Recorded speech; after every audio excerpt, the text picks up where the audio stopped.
नमस्कार मित्रों, स्वागत है आप सभी का। इस वीडियो में हम लोग करंट अफेयर्स के एमसीक्यूज़ को सॉल्व करेंगे। ये पूरी सीरीज 100 एमसीक्यूज़ पर बेस्ड होगी जो 2019 के टॉप 100 एमसीक्यूज़ हैं और जिनकी एग्ज़ाम में आने की बहुत ज़्यादा संभावनाएं हैं। और एक एक क्वेश्चन को हम लोग उसकी व्याख्या के साथ हल करेंगे, साथ में उससे संबंधित जो भी सामान्य अध्ययन के तथ्य हैं उनको भी उससे रिलेट करके पढ़ेंगे। तो पूरे वीडियो को आपको धैर्यपूर्वक देखना है, जिससे कि आप जो है क्वेश्चन का तो आंसर जान ही सके, साथ में उससे संबंधित तथ्य भी जान सके, जिससे अगर इससे इतर कोई क्वेश्चन आता है तो आप उसको सॉल्व कर सकें। तो चलिए स्टार्ट करते हैं।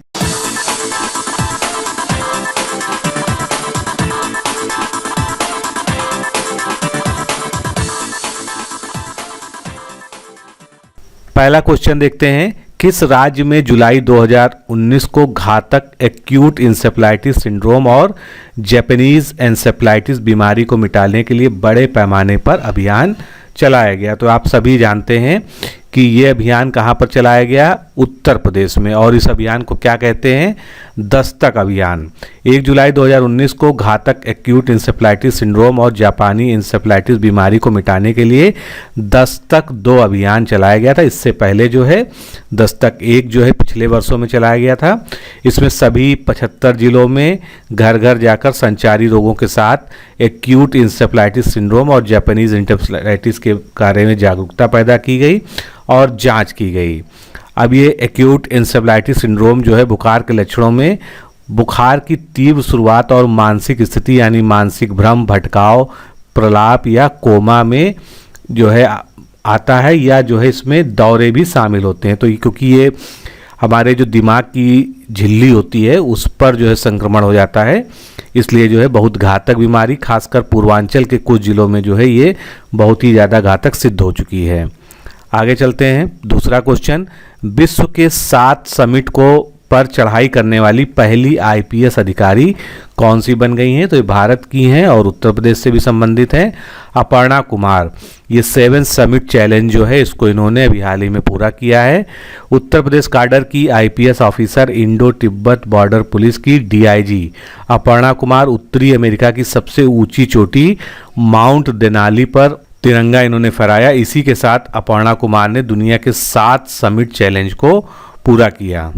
ये जो माउंट देनाली है, ये आप हो सकता पहली बार नाम सुन रहे हो, लेकिन आपने जो है माउंट मैकिनले जरूर पढ़ा होगा ज्योग्राफी में, तो ये उसी का जो है एक अन्य नाम, इसलिए इसमें कंफ्यूज मत होइएगा। 7 समिट चैलेंज दुनिया के 7 महाद्वीपों में से प्रत्येक की उच्चतम चोटी पर चढ़ने की चुनौती के लिए ये नाम दिया गया है। वर्तमान में विश्व भर में 300 से अधिक लोग जो है 7 समिट चैलेंज को पूरा कर सकते हैं। इससे पहले अपर्णा ने साउथ पोल पर आरोहण पूरा किया और यहाँ भी पहुँचने वाली वो पहली महिला आईपीएस और आईटीबीपी महिला अधिकारी बनी थी। अगला क्वेश्चन। जल संचयन और जल के संरक्षण उपायों में तेजी लाने के लिए जुलाई 2019 में देश भर में निम्नलिखित में से किस अभियान की शुरुआत की? तो ये काफ़ी बहुत बड़ा अभियान है और मोदी सरकार के जो है कार्यकाल 2 में जो है इस पर विशेष ध्यान दिया जा रहा है।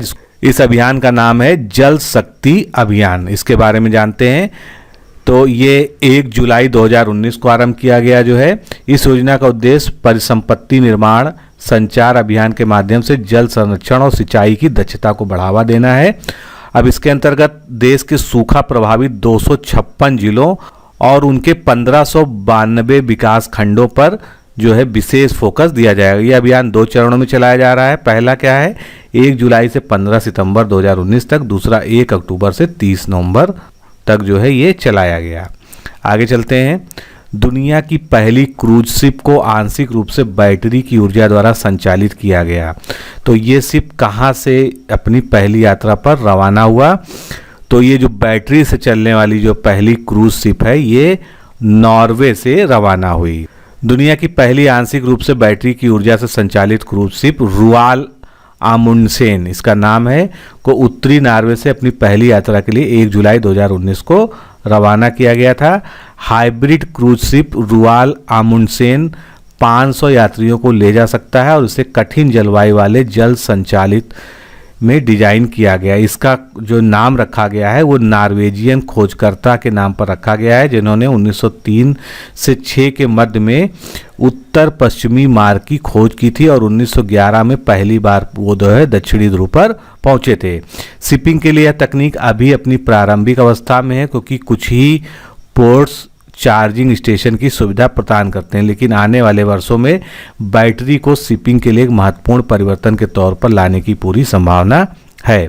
अगला प्रश्न, किस राज्य द्वारा राज्य भर के लोगों को अपनी शिकायतें दर्ज कराने में सक्षम करने के लिए टोल फ्री मुख्यमंत्री हेल्पलाइन यानी सीएम हेल्पलाइन नंबर 1076 की शुरुआत की है?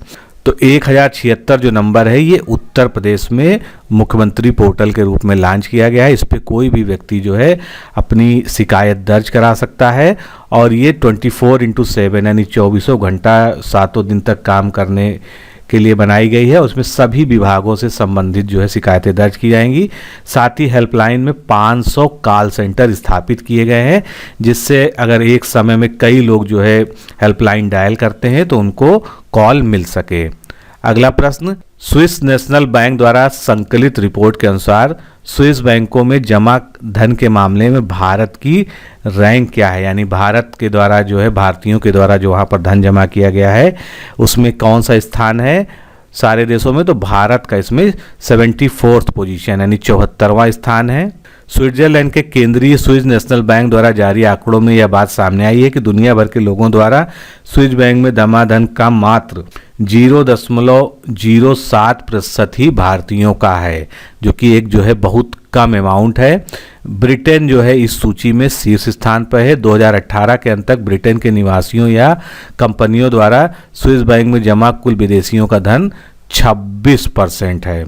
ब्रिटेन के बाद सेकंड पोजीशन अगर पूछ ली जाए तो अमेरिका, उसके बाद थर्ड पोजीशन पे वेस्ट इंडीज, फिर फ्रांस और हांगकांग का स्थान है। शीर्ष 5 देशों द्वारा जमा यहाँ कराया गया कुल विदेशियों में जमा धन 50% से ज़्यादा है, यानी ये 5 देश ही जो है 50% से ज़्यादा धनराशि वहाँ पर जमा कराते हैं। अगला प्रश्न, वित्त मंत्री निर्मला सीतारमण द्वारा वित्त वर्ष 2019-20 के लिए जुलाई में संसद में बजट प्रस्तुत किया गया था। यह किसी पूर्णकालिक महिला वित्त मंत्री द्वारा प्रस्तुत किए जाने वाला कौन सा बजट है? तो इससे पहले भी जो है महिला वित्त मंत्री द्वारा जो है बजट प्रस्तुत किया जा चुका है, लेकिन यहाँ पर क्या पूछा गया? पूर्णकालिक महिला वित्त। तो पूर्णकालिक जो है महिला वित्त मंत्री जो के द्वारा प्रस्तुत किए जाने वाला ये पहला बजट है। इससे पूर्व 1970 में तत्कालीन प्रधानमंत्री और कार्यवाहक वित्त मंत्री के तौर पर श्रीमती इंदिरा गांधी ने जो है आम बजट जो है संसद में पेश किया गया था और इस बजट से पहले अंतरिम बजट जो है फरवरी 2019 में प्रस्तुत किया गया था। दुनिया के सबसे बड़े burn and plastic surgery institute का संचालन कहाँ शुरू किया गया? तो ये दुनिया का जो सबसे बड़ा burn and plastic surgery institute है ये बांग्लादेश में शुरू किया गया है। बांग्लादेश की राजधानी ढाका में दुनिया के सबसे बड़े बर्न एंड प्लास्टिक इंस्टीट्यूट का संचालन 4 जुलाई 2019 से शुरू हो गया है। 50 आईसीयू और 12 ऑपरेशन थिएटर के साथ 500 बेड वाला यह अस्पताल बांग्लादेश में जलने से पीड़ित मरीजों को उन्नत उपचार प्रदान करेगा। अब ये बांग्लादेश में शुरू करने के पीछे भी एक विशेष वजह यह है कि बांग्लादेश में लगभग 6 लाख लोग जो है जलने का हर साल शिकार होते हैं। आगे, इसरो द्वारा किए गए अनुसंधान और विकास के लाभों का दोहन करने के लिए अंतरिक्ष विभाग की एक नई वाणिज्यिक शाखा के रूप में सार्वजनिक क्षेत्र के किस उद्यम को शामिल किया गया है? तो ये इसरो की जो है एक वाणिज्यिक शाखा है जिसका नाम दिया गया है NSIL। अब इसके बारे में और जानते हैं। NSIL का फुल फॉर्म क्या है? New space India limited. ये बहुत इंपॉर्टेंट है, एग्जाम में पूछा जा सकता है। इसको इसरो द्वारा किए गए अनुसंधान और विकास के लाभों को दोहन करने के लिए अंतरिक्ष विभाग की एक नई वाणिज्यिक शाखा यानी कॉमर्शियल ब्रांच के रूप में इसमें शामिल किया गया है। ये लॉन्च व्हीकलों के उत्पादन सहित विभिन्न अंतरिक्ष उत्पादों के व्यवसायीकरण को बढ़ाएगा। न्यू स्पेस इंडिया लिमिटेड की स्थापना की घोषणा इसी वर्ष के बजट प्रस्तुति के दौरान की गई थी और इसरो के साथ यह NSIL का पहला कॉन्ट्रैक्ट है। अब इसके लिए बजट कितना आवंटित किया गया है ये भी कहीं पूछा जा सकता है। तो इसके लिए जो है 19-20 में 12,473 करोड़ रुपए का बजट आवंटित किया गया है। अगला प्रश्न, निम्नलिखित में से किस शहर को जुलाई 2019 में यूनेस्को की विश्व धरोहर सूची में आधिकारिक रूप से प्रवेश दिया गया है, यानी उसको शामिल किया है? तो ये जो है शहर कौन सा है? जयपुर है। राजस्थान की राजधानी जयपुर को यूनेस्को, अब यूनेस्को का फुल फॉर्म एक बार देख लेते हैं, united nations educational scientific and cultural organisation की विश्व धरोहर स्थलों की सूची में आधिकारिक तौर पर इसको शामिल किया गया है और 43वां सत्र जो यूनेस्को का था उसमें निर्णय किया गया है। जयपुर के समावेश के साथ यूनेस्को की विश्व धरोहर सूची में शामिल होने वाले भारत के विरासत स्थलों की संख्या कितनी हो गई है? 38 हो गई है, जिसमें से 30 सांस्कृतिक, 7 प्राकृतिक संपत्तियां और एक मिश्रित शामिल है।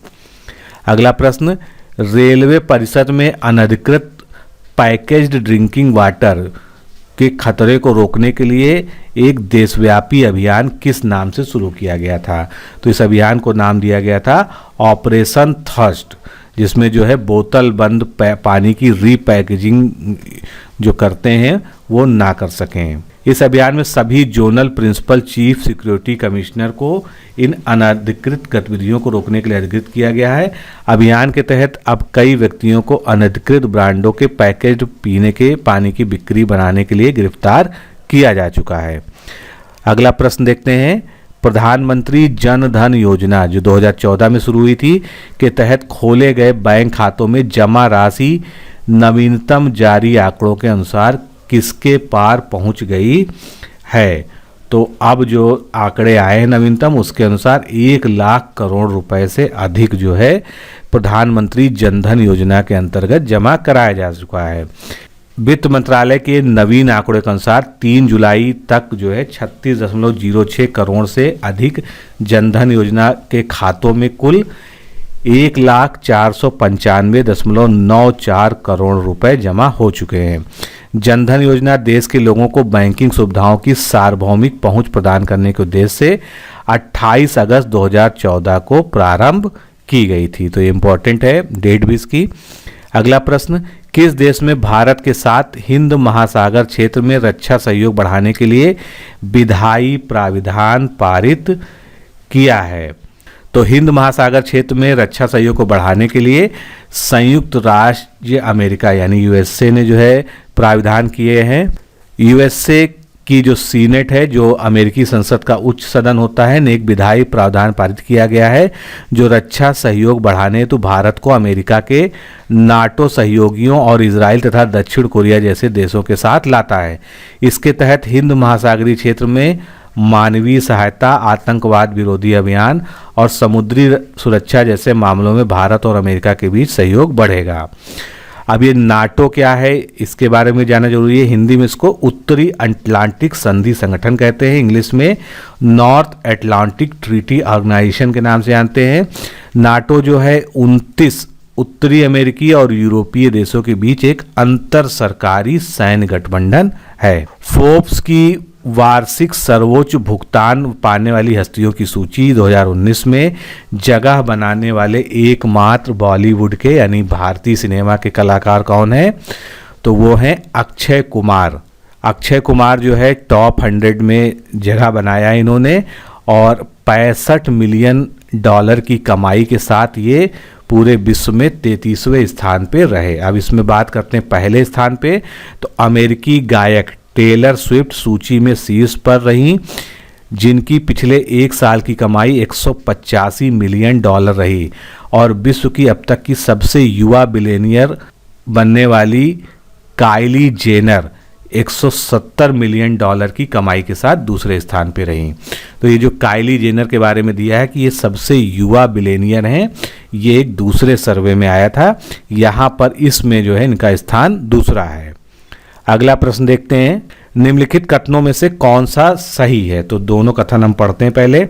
सेना और राष्ट्रीय ई गवर्नेंस डिवीजन ने कर्मियों, उपकरणों और प्रमुख स्टोरों के लिए केंद्रीकृत डेटाबेस को बनाए रखने के लिए एक नया एप्लीकेशन विकसित करने के लिए समझौता किया है। राष्ट्रीय ई गवर्नेंस डिवीजन सूचना प्रौद्योगिकी मंत्रालय का एक हिस्सा है। तो इसमें हमको बताना है कि कौन कौन से सही हैं। तो इसमें दोनों ही ऑप्शन सही हैं।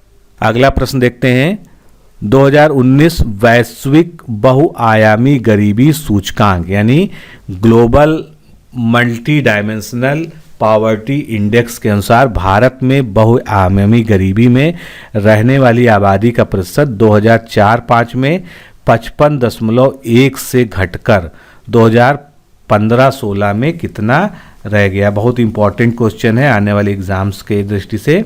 तो 4-5 में यानी एक दशक पहले लगभग 55.1% जो है एमपीआई था। अब जो है जो रिसेंट रिपोर्ट आई है उसके अनुसार 15-16 में 27.9% एमपीआई पहुंच गया है, जो एक अच्छी और राहत भरी खबर है। 2005-06 में भारत में बहुआयामी गरीबों में आबादी लगभग 640 मिलियन जो 55.1% होती थी, और ये घटकर अब 369 मिलियन हो गई है जो 27.9% हो गई है। भारत में 2006 से 2016 के बीच 271 मिलियन लोग गरीबी से बाहर निकले हैं।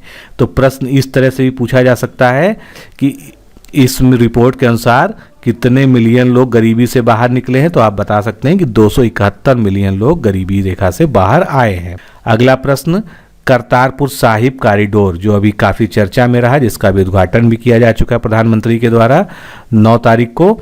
तो इसके परिचालन के तौर तरीकों पर पाकिस्तान से जो है वार्ता हुई थी। तो पाकिस्तान ने रोज़ कितने लोग जो है कितने श्रद्धालु इसके दर्शन करने जा सकते हैं उसकी संख्या आपको बतानी है। तो ये संख्या कितनी है? 5000, यानी प्रतिदिन 5000 श्रद्धालु जो है करतारपुर कॉरिडोर का उपयोग करके गुरुद्वारा करतारपुर साहिब जा सकते हैं। इसके अलावा श्रद्धालुओं को उसी दिन तक शाम को वापस आना पड़ेगा। कई सारी शर्तें रखी गई हैं। श्रद्धालु अपने साथ 7 किलो से ज़्यादा वजन का सामान नहीं ले जा सकते। यात्रा के दौरान 11,000 रुपये से ज़्यादा की भारतीय मुद्रा भी अपने पास नहीं रख सकते। श्रद्धालुओं को सिक्के ले जाने की भी कोई अनुमति नहीं है। हर श्रद्धालु लगभग $20 यानी लगभग 1400 रुपये का शुल्क उसको देना होगा। अगला प्रश्न, केंद्रीय कैबिनेट के द्वारा 15वें वित्त आयोग के कार्यकाल को 30 नवंबर 2019 तक बढ़ाने के लिए मंजूरी दे दी गई थी। तो बताना आपको यह है कि 15वां वित्त आयोग जो है इसके अध्यक्ष कौन हैं। तो इसके अध्यक्ष जो है आप जानते हैं NK सिंह, और इनका पूरा नाम क्या है? नंद किशोर सिंह, इसलिए जो है नाम का फुल फॉर्म भी जानना जरूरी है। प्रधानमंत्री नरेंद्र मोदी की अध्यक्षता में 15वें वित्त आयोग का कार्यकाल 30 नवंबर तक बढ़ा दिया गया था। अब वित्त आयोग से संबंधित कुछ तथ्य, 15वें वित्त आयोग का गठन 27 नवंबर 2017 को राष्ट्रपति रामनाथ कोविंद द्वारा किया गया था, और अनुच्छेद 280(1) के तहत उपबंध है कि राष्ट्रपति द्वारा नियुक्त किए जाने वाले एक अध्यक्ष और 4 अन्य सदस्यों से मिलकर वित्त आयोग बनता है। आयोग को अपने कार्यक्षेत्र के आधार पर 1 अप्रैल 2020 से प्रारंभ 5 वर्षों की अवधि के लिए 30 अक्टूबर तक अपनी रिपोर्ट प्रस्तुत करनी थी। यानी जो आयोग की रिपोर्ट आएगी उसके बाद जो है 1 अप्रैल 2020 से इसकी सिफारिशें लागू हो जाएंगी जो अगले 5 वर्षों तक चलेंगी। नेक्स्ट क्वेश्चन, भारत और किस देश के बीच न्यायपालिकाओं के आपसी सहयोग को मजबूत करने के लिए एक समझौते पर हस्ताक्षर किए गए हैं? तो न्यायपालिकाओं यानी जुडिशियल सेक्टर में जो है आपसी सहयोग बढ़ाने के लिए मोरक्को के साथ जो है भारत ने समझौता किया है। जुलाई 2019 में केंद्रीय मंत्रिमंडल ने भारत और मोरक्को के बीच समझौता ज्ञापन को मंजूरी दी। इस समझौते पर दोनों देशों के न्यायपालिकाओं के बीच आपसी सहयोग को विकसित करने, बढ़ावा देने और मजबूत करने हेतु हस्ताक्षर किए गए हैं। इसके तहत भारत और मोरक्को के बीच न्यायिक और अन्य कानूनी क्षेत्रों में सहयोग को बढ़ावा मिलेगा। बुनियादी ढांचे एवं प्रौद्योगिकी में ज्ञान का आदान प्रदान भी आसान हो जाएगा। नेक्स्ट क्वेश्चन जो काफ़ी इंपॉर्टेंट है, टेस्ट सैटेलाइट की हालिया खोजों में कितने ग्रहों की प्रणाली यानी जो है जो प्लेनेटरी सिस्टम है उसमें शामिल किया गया है? तो इसका सही उत्तर क्या है? 3 ग्रहों को शामिल किया गया है। अब इसका फुल फॉर्म जानते हैं पहले टेस्ट का। ट्रांसपोर्टिंग एक्सोप्लेनेट सर्वे सैटेलाइट की हालिया खोजों में एक 3 ग्रहों की प्रणाली शामिल है जो पृथ्वी से 35 प्रकाश वर्ष की स्थिति पर एक तारे की परिक्रमा कर रही है। इन ग्रहों में से एक L9859b पृथ्वी और मंगल के आकार के बीच का है और टेस्ट द्वारा खोजी गई आज तक की सबसे छोटा एक्सोप्लैनेट है। एक्सोप्लैनेट क्या होता है? जो सोलर सिस्टम के बाहर जो प्लैनेट होते हैं उनको हम एक्सोप्लैनेट कहते हैं। यह खोज इस सैटेलाइट की विशेषताओं को और भी उजागर करता है। इसके बाद छोटे एक्सोप्लैनेट की संख्या दोगुनी हो गई है। नेक्स्ट क्वेश्चन, निम्नलिखित कथनों में से कौन सा कथन सही है? तो हमको ये तीनों कथन पढ़ के देखना है कि कौन से सही हैं। केंद्रीय विधानमंडल ने राष्ट्रीय चिकित्सा आयोग विधेयक 2019 को मंजूरी दे दी है, बिल्कुल सही है। विधेयक में राष्ट्रीय चिकित्सा आयोग स्थापित किए जाने का प्रावधान है, तो ये भी रिसेंट है कि राष्ट्रीय चिकित्सा आयोग गठित किया जाएगा। राष्ट्रीय चिकित्सा विधेयक एक सामान्य अंतिम वर्ष की MBBS परीक्षा का प्रस्ताव करता है, ये भी कथन सही है। इस प्रकार अगर हम देखें तो तीनों ही कथन इसमें सही हैं। अब ये जो नया आयोग बन रहा है ये किसके आधार पर बन रहा है? तो इसके बारे में जानते हैं। विधेयक में भारतीय परिषद के स्थान पर राष्ट्रीय चिकित्सा आयोग स्थापित करने और भारतीय चिकित्सा परिषद जो पहले से स्थापित है यानी उसका नियम क्या है 1956 को भंग करने का प्रस्ताव है। राष्ट्रीय चिकित्सा आयोग विधेयक एक अंतिम वर्ष की MBBS परीक्षा का प्रस्ताव करता है जिसे राष्ट्रीय निकास परीक्षा या नेक्स्ट के रूप में जाना जाता है। अगला प्रश्न, निम्नलिखित में से किसने शिक्षा क्षेत्र में बेस्ट इनोवेटिव ब्रांड के रूप में एसोचैम एजुकेशन एक्सीलेंस अवार्ड 2019 जीता है? तो ये एसोचैम एजुकेशन एक्सीलेंस अवार्ड 2019 जो है NIIT लिमिटेड के द्वारा जीता गया है। सबसे पहले एसोचैम क्या है? आप लोग सुनते रहते होंगे, कॉमर्स से संबंधित है। The associated chamber of commerce and industry of India, इसको हम शॉर्ट में एसोचैम कहते हैं। बदलते कार्यकाल की आवश्यकताओं को पूरा करने हेतु नए करियर कार्यक्रमों की पेशकश करने के लिए कंपनी के निरंतर प्रयासों के कारण NIIT लिमिटेड को यह पुरस्कार दिया गया है। पिछले 38 वर्षों में NIIT ने सूचना प्रौद्योगिकी में 35 मिलियन से अधिक शिक्षार्थियों को प्रभावित करके IT क्षेत्र में बड़े पैमाने पर योगदान दिया है। अगला प्रश्न देखते हैं, केंद्रीय पर्यावरण मंत्रालय द्वारा ब्लू फ्लैग प्रमाणन हेतु कितने समुद्र तटों का चयन किया गया है? तो भारत में जो है केंद्रीय पर्यावरण मंत्रालय द्वारा ब्लू फ्लैग सर्टिफिकेशन के लिए जो है 12 तटों का चयन किया गया है। ब्लू फ्लैग एक अंतर्राष्ट्रीय मान्यता है जो उन समुद्र तटों को प्रदान किया जाता है जो स्वच्छता एवं पर्यावरण स्वामित्व के मानदंडों को पूरा करते हैं। अब ये कौन कौन से तट हैं कभी पूछा भी जा सकता है, नहीं तो आप कम से कम तट और कहाँ पर स्थित हैं ये तो आप जीके के लिए जान ही लीजिए। शिवराजपुर कहाँ पर है? गुजरात में। भोगवे तट महाराष्ट्र में। घोगला ये दीव में है। मीरामार गोवा में है। कासरकोड और पदुबिद्री ये कर्नाटक में है। कप्पड़ केरल में। ईडन ये तट जो है पुदुचेरी में है। महाबलीपुरम आप जानते ही हैं तमिलनाडु का तट है। रूसी कोंडा आंध्र प्रदेश का। गोल्डन तट उड़ीसा का और राधानगर ये अंडमान और निकोबार द्वीप समूह का एक तट है जिन्हें जो है ब्लू फ्लैग सर्टिफिकेशन दिया गया है। अगला प्रश्न, किस राज्य द्वारा 2 साल के भीतर प्रत्येक घर को पानी की पाइपलाइन से पानी उपलब्ध कराने की घोषणा की गई है? तो ये महत्वपूर्ण घोषणा जो है उत्तर प्रदेश के द्वारा की गई है। केंद्र सरकार ने जो जल शक्ति मिशन चलाया है उसी के फॉलो करते हुए सभी घरों तक 2 साल में जो है पानी उपलब्ध कराने के लिए जो है ये घोषणा उत्तर प्रदेश के द्वारा की गई है। इसके तहत आने वाले महीनों में राज्य में 15 जो सूखी नदियां हैं उनका भी कायाकल्प किया जाएगा। इसके अतिरिक्त राज्य में गंगा को स्वच्छ बनाने के लिए नदी के किनारे बसे जिलों में समितियों का भी गठन किया जाएगा। 25वां प्रश्न, निम्नलिखित में से कौन सा देश अंतर्राष्ट्रीय सौर गठबंधन समझौते पर हस्ताक्षर करने वाला 76वां देश बन गया है? तो ये 76वां देश कौन सा है? पलाऊ। पलाऊ द्वारा अंतर्राष्ट्रीय सौर ऊर्जा गठबंधन के अगले सदस्य बनने के लिए अंतर्राष्ट्रीय सौर गठबंधन फ्रेमवर्क समझौते पर हस्ताक्षर किए गए हैं। इस समझौते के बाद अंतर्राष्ट्रीय सौर गठबंधन पर हस्ताक्षर करने वाले देशों की संख्या 76 हो गई है। अब ये जो अंतर्राष्ट्रीय सौर गठबंधन है ये नवंबर 2015 में पेरिस में आयोजित जलवायु परिवर्तन सम्मेलन में प्रधानमंत्री नरेंद्र मोदी और तत्कालीन फ्रांसीसी राष्ट्रपति फ्रेडरिक हॉलैंड के द्वारा शुरू किया गया था। पलाऊ के बारे में, पलाऊ, जिसका आधिकारिक रूप से क्या नाम है, पलाऊ गणराज्य नाम है। ओशिनिया क्षेत्र में प्रशांत महासागर में स्थित एक द्वीपीय देश है। इसकी राजधानी जो है गैरुमलैंड और वर्तमान राष्ट्रपति जो है टॉमी रेंगसॉ और मुद्रा क्या है इसकी, अमेरिकी डॉलर है। तो दोस्तों आज की सीरीज में इतना ही। नेक्स्ट सीरीज में आगे क्वेश्चन को देखेंगे। नमस्कार, धन्यवाद।